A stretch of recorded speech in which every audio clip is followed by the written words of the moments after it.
बच्चों स्वागत है आपका आपके अपने YouTube चैनल रोजगार में सचिन पर। बच्चों आज मैं जो क्वेश्चन लेके आया हूँ जो एसएससी जीडी का एग्जाम चल रहे हैं उन्हीं का एनालाइज किया हम लोगों ने आज। तो उसी को मद्देनजर रखते हुए मैं कुछ क्वेश्चन कराने वाला हूँ जो आज की शिफ्ट के फर्स्ट सेकेंड शिफ्टों में जो बच्चों के पूछे गए हैं क्वेश्चन। आइए चलते हैं मैथ के क्वेश्चन की ओर। तो बच्चों जो क्वेश्चन आ रहे हैं आज का जो पहला क्वेश्चन को कुछ इस तरह से पूछा गया था बच्चों कि 3,5,9 का हमसे पूछा गया था चतुर्थनुपाती क्या होगा। बच्चों एक क्वेश्चन ये पूछा गया हमसे 3,5,9 का चतुर्थनुपाती क्या होगा। तो वो चतुर्थनुपाती का फॉर्मूला होता है x बराबर BC अपॉन A। तो बच्चों B कितना है 5, C कितना है 9 और A कितना है 3। तो 3 तिया 9, 5 तिया कितना होगा बच्चों 15। रोज की शिफ्ट में किसी न किसी शिफ्टों में आपके तृतीयानुपाती, चतुर्थानुपाती, मध्यानुपाती से बच्चों क्वेश्चन पूछे जा रहे हैं। एग्जाम में बहुत क्वेश्चन आ रहे हैं और आज भी पूछा गया और कल की शिफ्ट में ही पूछा गया था। उसके बाद बच्चों अगले क्वेश्चन की ओर चलेंगे हम लोग। सभी विद्यार्थी कॉपी कर लें। हमारे पास बच्चों चतुर्थानुपाती का फॉर्मूला होता है कि x बराबर BC अपॉन A। अगर किसी वजह से हमारे पास क्वेश्चन में मध्यानुपाती पूछता तो देखो अगर मध्यानुपाती पूछता तो हम x बराबर बच्चों अंडर रूट a भी फार्मूला लगाते। अगर हमसे तृतीयानुपाती पूछता तो x बराबर b स्क्वायर अपॉन a लगाते। तो डेली इनमें से कोई ना कोई किसी ना किसी के ऊपर क्वेश्चन पूछा जा रहा है। तो आप सभी विद्यार्थी करके जाएंगे चीज को अगले क्वेश्चन की ओर चलेंगे।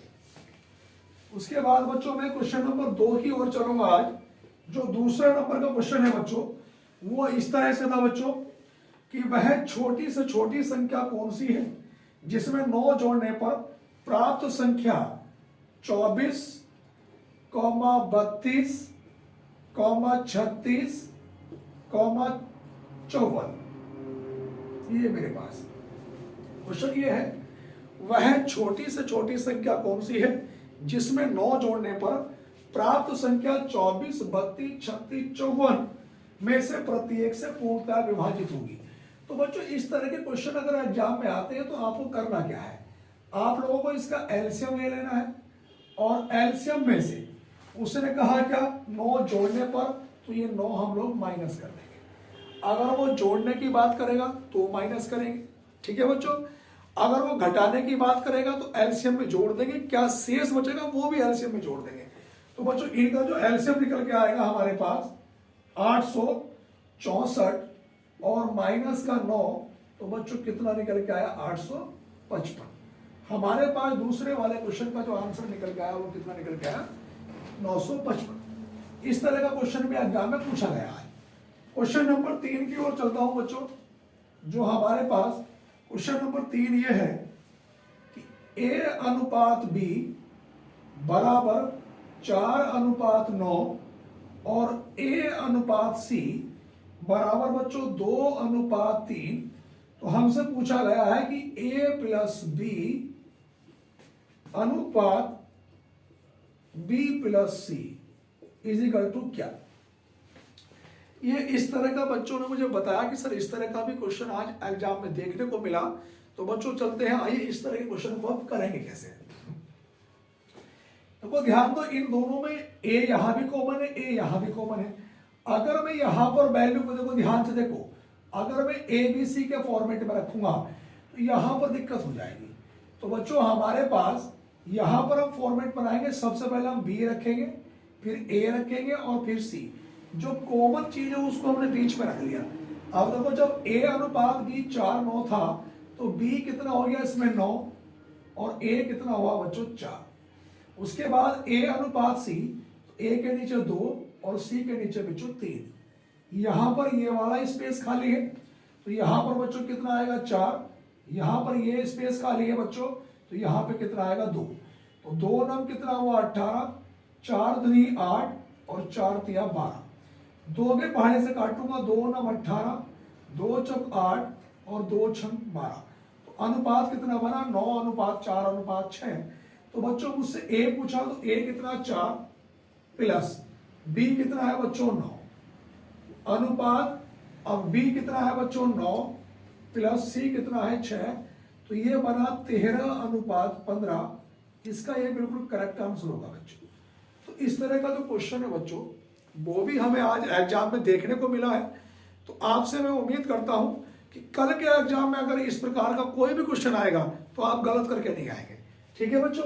उसके बाद क्वेश्चन नंबर 3 के बाद बच्चों क्वेश्चन नंबर 4 पे हम लोग चलेंगे आज के चौथे नंबर के, कि किस किस प्रकार के प्रश्न एग्जामों में पूछे जा रहे हैं। क्वेश्चन ये है बच्चों, हमारे पास एक क्वेश्चन पूछा गया बच्चों हमसे इसमें कि वह छोटी से छोटी संख्या कौन सी है जिसे, वह छोटी से छोटी संख्या कौन सी जिसे 12, 15 और 16 से भाग देने पर शेष क्रम से बचा 7, 10 और 11 शेष बचे। तो बच्चों एलसीएम से भी कम से कम 2 क्वेश्चन पूछे जा रहे हैं। अब वो डेली हर बार कभी तो एलसीएम निकालने को दे देता है, कभी एक संख्या का पता होता है दूसरी पूछ लेता है। अब देखो वह छोटी से छोटी संख्या कौन सी होगी जो 12, 15, 16 से विभक्त करने पर प्रत्येक दशा में जो रिमाइंडर बचे 7, 10 और 11, मतलब 12 से अगर भाग करूंगा तो शेष पर 7 आएगा, 15 से कितना आएगा 10 और यहां पर 11। इनको देखो अगर मैं घटाऊंगा तो कितना 5, ये भी 5 और ये भी 5। जब भी इस प्रकार का कोई भी क्वेश्चन आए कि इतना इतना शेष बचे, ये इसमें से घटा लेंगे और ये वैल्यू हमेशा बच्चों बराबर आएगी। अगर ये वैल्यू इक्वल नहीं आती समझो किताब में सवाल गलत छपा है, पेपर में गलत छपा है। अब देखो बच्चों मेरे पास ये 12, 15 और 16 बच्चों ये संख्या थी मेरे पास, और इनका अगर मैं एलसीएम लूंगा तो कितना आएगा 240, और ये इसमें से 7, इसमें से 10, इसमें से 11 घटाने के बाद भी प्रत्येक दशा में हर एक में से 5 बच रहा है, तो इसका मतलब ये फालतू है, इसे घटा दो तो आंसर कितना आएगा बच्चों 235। तो मेरे क्वेश्चन का जो बच्चों सही उत्तर होगा वो कितना होगा बच्चों 235। बात क्लियर है। क्वेश्चन नंबर 4 के बाद बच्चों में क्वेश्चन नंबर 5 पे चलूंगा, 5 नंबर पे। अब देखो बच्चों 5 नंबर का जो क्वेश्चन है वो ये है कि एक व्यापारी पंखों पर वास्तविक मूल्य से 40% अधिक मूल्य अंकित करता है। वास्तविक मूल्य यानी कि जो एमआरपी है, देखो ध्यान दो, एक व्यापारी पंखों पर वास्तविक मूल्य से 40% अधिक मूल्य अंकित करता है तथा इस पर 15% का बट्टा देता है, तो वह कितने परसेंट का लाभ कमाता है। इस प्रकार के प्रश्न भी डिस्काउंट में से देखने को मिल रहे हैं भैया। वास्तविक मूल्य देखो ध्यान दो, वास्तविक मूल्य मान लो सीपी, और सीपी बच्चों हम लोग बोलते हैं क्रय मूल्य को। अगर क्रय मूल्य मेरे पास 100 है बच्चों, तो एमआरपी यानी कि अंकित मूल्य वो कितने परसेंट अधिक करता है उसमें, वो कह रहा है बच्चों 40%, तो कितना हुआ 140, तथा इस पर 15% का बट्टा देता है। एक बात बताओ, अगर 140 का मैं 15% निकाल लूं तो यानी कि 85/100, तो यहां पर ये 0 से 0 कटा बच्चों, 5 के पहाड़े से ये 17 बार और 5 के पहाड़े से 2 बार, और 2 के पहाड़े से बच्चों कितनी बार निकल के आया, देखो ये हमारे पास 7 बार, तो 17 17 को 119 हुआ। इस 7 7 49 का 9 हासिल लगे 4, 7 का 7 4 11। तो कोई चीज पहले 100 रुपए की थी, अब 119 की बिक रही है बच्चों, तो कितने परसेंट का प्रॉफिट हो रहा है बच्चों 19% का। तो हमें लाभ होगा कितने परसेंट का बच्चों 19% का। इस प्रकार के प्रश्न भी एग्जामों में देखने को मिल रहे हैं बच्चों। उसके बाद एक हमारे पास बच्चों सिक्के वाले सवाल, वो सिक्के वाले सवाल भी देखने को मिल रहे हैं पेपरों में। क्वेश्चन में कहा गया कि एक थैली में 1 रुपए 50 पैसे और बच्चों 25 पैसे के सिक्के हैं भैया, और 5:6:8 के अनुपात में है। और ये जो अनुपात है बच्चों ये किसका अनुपात है, सिक्कों का। अब क्वेश्चन में कहा गया कुल 210 रुपए हो, टोटल जो रुपए है वो कितने दे रखे 210। तो उसने कहा 1 रुपए के सिक्कों की संख्या क्या होगी। इस प्रकार के क्वेश्चन भी एग्जाम में देखने को मिल रहे हैं। अब देखो ध्यान दो, अगर बच्चों ये वैल्यू रुपयों में दी है तो हमें इसके क्या बनाने पड़ेंगे रुपए। अब देखो 1 रुपए वाले 5 सिक्के तो कितने रुपए 5 रुपए, 50 पैसे वाले 6 सिक्के तो कितने रुपए 3 रुपए, क्योंकि 1 रुपए में 2 होते हैं। 25 पैसे वाले 8 सिक्के तो कितने रुपए 2 रुपए, क्योंकि 1 रुपए में 4 सिक्के होते हैं 25 पैसे वाले। अब देखो उसने कहा 1 रुपए के सिक्कों की संख्या, तो ये वैल्यू दे रखी रुपयों में। तो पहले अगर मैं 1 रुपए वालों की वैल्यू निकालूंगा तो कितनी है 5 गुणा कुल वैल्यू कितनी 210 बटे इनका अनुपातिक योग 5 और 3 8 और 2 10, ये इससे कट गया भैया, और 21 पंजे कितना आ गया 105। हमारे पास ये निकल के आया बच्चों। क्वेश्चन पे कहा गया यदि इस थैली में इतने हो तो 1 रुपए के सिक्कों की संख्या क्या है। तो भैया 1 रुपए के जो सिक्कों की संख्या, देखो यहां भी 5 था वैसे भी रुपए 5 ही है, तो क्या होगा 105 ही होगा। इतने रुपए होंगे और इतने क्या होंगे सिक्के होंगे। उसके बाद अगले क्वेश्चन पर चलेंगे बच्चों। उसके बाद अगले क्वेश्चन पर चलेंगे बच्चों को।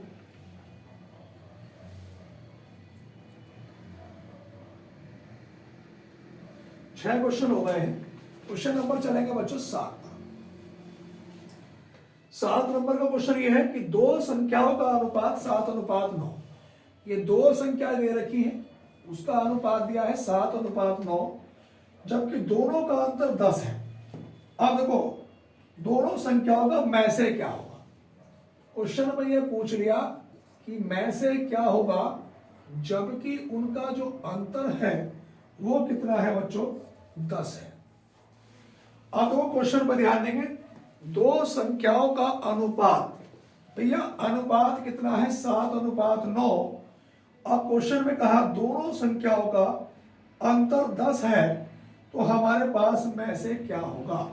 अब देखो ऑप्शन बच्चों कुछ इस प्रकार से है 8, ये 3 और ये 4 और ये कितना 5। अब मैं से पूछा बच्चों, अगर मान लो मैंने में से बच्चों इसमें 3 मान लिया, तो यहां पर 3 की गुणा यहां भी 3 की यहां भी, 3 सत्ते 21 और 3 नम 27। तो 21 और 27 का अंतर तो 10 नहीं होता बच्चों, ये अंतर कितना होना चाहिए 10, तो गलत हुआ। अगर मैंने ये मान लिया बच्चों 8, तो 8 सत्ते कितना 56 और 8 के पहाड़े से 8 नम 72, 72 में से 56 घटाया तो ये भी नहीं बैठता। अगर मैंने 4 माना बच्चों, तो देखो यहां पर ध्यान से देखना, 4 से यहां भी करूंगा तो 4 सत्ते 28 और 4 नम कितना हुआ 36 ये भी नहीं आता। अगर मैं 5 मानूंगा बच्चों, तो देखो यहां पे 5 के पहाड़े से 5 सत्ते 35 और 5 नम कितना 45, और संख्याओं का जो अंतर है वो भी कितना निकल के आ रहा है 10। तो इसका मतलब में से कितना होगा बच्चों 5। बात को एक बार फिर समझेंगे भैया, दो संख्याओं का अनुपात था 7:9, उनका में से पूछा था, अंतर 10 था, में से बताना। और में से होता क्या जो सब में कॉमन हो। अगर इस 5 की गुणा यहां भी करूं यहां भी करूं तो पहली संख्या निकल के आ जाएगी दूसरी, 5 सत्ते 35, 5 नम 45, 35 और 45 का अंतर कितना आ गया 10, अनुपात बन जाएगा 7:9। ऑप्शन नंबर किसके साथ जाएंगे बच्चों डी के साथ। बात क्लियर हो रही है। उसके बाद बच्चों हम लोग 7 के बाद भैया क्वेश्चन नंबर 8, देखो वो चक्रवृद्धि ब्याज में किस्त वाले क्वेश्चन भी पूछ रहा है, नॉर्मल क्वेश्चन भी पूछ रहा है, 2 साल का अंतर, 3 साल के अंतर, 4 साल के अंतर से भी पूछ रहा है। ठीक है बच्चों, सॉरी 2 या 3 साल का अंतर पूछ रहा है ज्यादा से ज्यादा। बस क्वेश्चन ये है कि साधारण ब्याज की कोई दर से, ब्याज की दर से कोई राशि 7 वर्ष में दुगनी हो जाती है। क्वेश्चन में कहा गया कि भैया 7 वर्ष में कितने गुनी हो रही है 2 गुनी। अब क्वेश्चन में कहा गया उतनी ही राशि उसी ब्याज दर पर कितने वर्षों में 4 गुनी हो जाएगी। अब साधारण ब्याज में सिंपल सिंपल बढ़ती है, अगले वाले 7 वर्ष में ये 2 से 1 बढ़ेगी तो कितने गुना होगी बच्चों 3 गुना। अगले वाले 7 वर्ष में बच्चों फिर 1 गुना बढ़ेगी तो कितने गुना हो गए 4 गुना। अब उसने ये पूछा 4 गुना कितने साल में होगी बच्चों? तो हमारे पास 7 या कितने साल आ गए? 21 वर्ष। तो सही उत्तर क्या होगा बच्चों? 21 वर्ष में। बात समझ में आ रही है बच्चों? उसके बाद आगे चलेंगे। क्वेश्चन नंबर 8 के बाद बच्चों क्वेश्चन नंबर 9 में टाइम एंड वर्क का क्वेश्चन पूछ रहा है।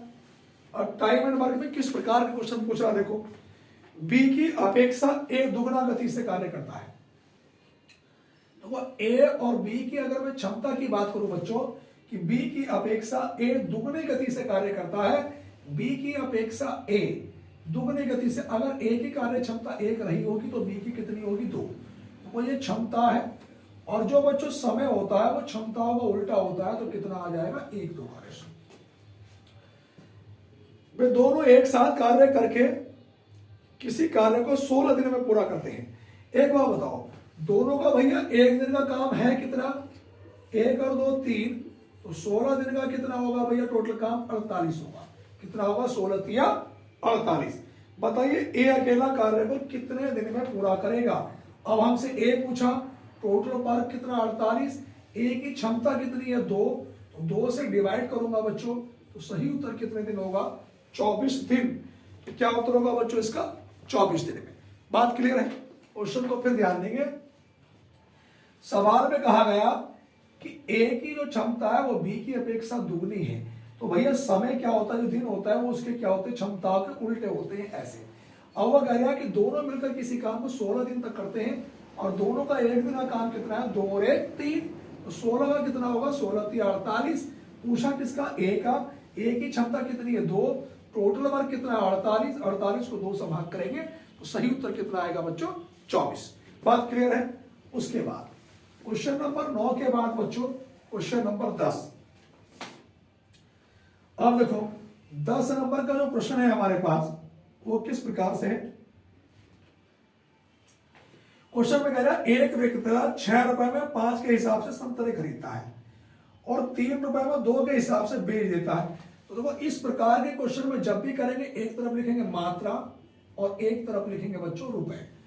एक विक्रेता 6 रुपए में 5 की दर से संतरे खरीदता है और 3 रुपए में 2 के हिसाब से वो क्या कर देता है? बेच देता है। इसका परिणाम क्या होगा? तो देखो ध्यान दो बच्चों, ये हमारे पास ऐसे करेंगे क्रॉस मल्टीप्लाई, तो ये कितना है? 5 दिया 15 और ये 2 छंग 12। तो देखो ये वाली, अब इसमें लाभ या हानि परसेंटेज के लिए बच्चों हम लोग लगाएंगे x माइनस वाई बटे वाई गुणा 100। x क्या है? क्रम मूल्य, तो x कितना? 15, y कितना? 12 और बटे में 12 और गुणा में कितना? 100। तो ये कितना है? 3 बटे 12 गुणा 100। 3 के पाड़े से 4 बार, 4 के पाड़े से 25 बार। तो कितने परसेंट का प्रॉफिट होगा बच्चों? 25% का क्या होगा? प्रॉफिट होगा। बात समझ में आ रही है? उसके बाद जैसे क्वेश्चन मुझे बच्चों ने भेजे हैं जिस तरह के, वो मैंने एक पेपर पर लिख लिए बच्चों, कॉपी कर लिए हैं। उसी टाइप के क्वेश्चन, बिल्कुल फिक्स वैल्यू तो नहीं हो सकती लेकिन उनके जैसे ही मैं करा रहा हूं जी। अब क्वेश्चन ये है बच्चों इस तरह से, तो वो क्वेश्चन है क्या? अभी ये वार्षिक किस्त वाले क्वेश्चन के बच्चों हमसे पूछ रहे हैं। तो वार्षिक किस्तों में मान लो सपोज करो भैया 2 किस्त पूछ रही उसने। अब देखो क्वेश्चन नंबर 11 को करेंगे किस तरीके से। मान लो उसने 10% की बात करी, तो 10 की 10 ही करना, 10 10 250। तो ये 10 से 11 और ये 10 का वर्ग 100 और 11 का वर्ग 121। देखो ध्यान दो, अगर किस्त नहीं होती है तो हम क्या करते हैं कि 10 से 11 10 से 11, लेकिन जब किस्त की बात करेगा चक्रवृद्धि ब्याज में तो देखो 1 2 3, अगर एक किस्त है तो केवल 10 से 11 यहीं तक रहने देंगे। 2 किस्त है तो इसका भी वर्ग होगा 10 की पावर 2 10 250, 11 की पावर 2 121। अगर किस्त 3 होती तो 10 की पावर 3, यहां पे कितना आ जाता है 1000, 11 का घन कितना आता है 121।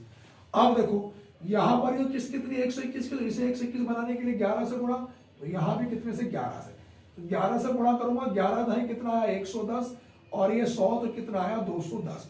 और वो उसने कहा कि मूलधन कितने रुपए था भैया 2100 रुपए। वो कह रहा है 2100 रुपए पर चक्रवृद्धि ब्याज पर 10% की दर से प्रत्येक किस्त का मान बताओ, सही है ना, और कितने वर्ष के लिए, 2 वर्ष के लिए। तो देखो रुपए तो है भैया 2100, वर्ष कितने हैं, 2 के लिए, 10% की फ्रैक्शन बढ़ाई तो 10 ही करना, 10 10 250, तो ये 10 से 11, लेकिन अगली बार 10 का वर्ग 10 250, 11 का वर्ग 121। अगर 3 होती तो अगली बार 10 का घन 1000, 11 का घन कितना होता, 1331। फिलहाल कितनी है, 2, तो भैया ये 121 है, इधर वाली वैल्यू धन आती है और इधर की वैल्यू क्या आती है, किस्त। अगर ये 121 है तो इसे भी 121 बनाने के लिए कितने से गुणा करना पड़ा बच्चों, 11 से। जब मैंने यहां पे गुणा 11 से करा बच्चों, तो यहां भी गुणा कितने से होगा, 11 से। मैंने 11 से गुणा करा बच्चों, तो 11 दाएं कितना आया, 110, 110 और 100 कितना आया, 210। हमारे हिसाब से मूलधन 210, उनके हिसाब से कितना रुपया है बच्चों, 2100 रुपए। तो मैं कहूंगा 1 यूनिट की वैल्यू कितने के बराबर आएगी, 10 के बराबर। तो प्रत्येक किस्त का मान बताना है, तो 121 किस्ती गुणा कर देंगे 10 से, तो ये कितना आ जाएगा, 1210 रुपए। हमारे सवाल का बच्चों क्या आ जाएगा, आंसर आ जाएगा। बात समझ में आ रही है बच्चों। उसके बाद अगले क्वेश्चन पर चलेंगे बच्चों हम लोग। अगला क्वेश्चन सवाल नंबर 11 के बाद बच्चों हम लोग 12 नंबर पर चलेंगे। और 12 नंबर का जो क्वेश्चन है बच्चों, 12 नंबर का क्वेश्चन देखो ये है इस प्रकार से।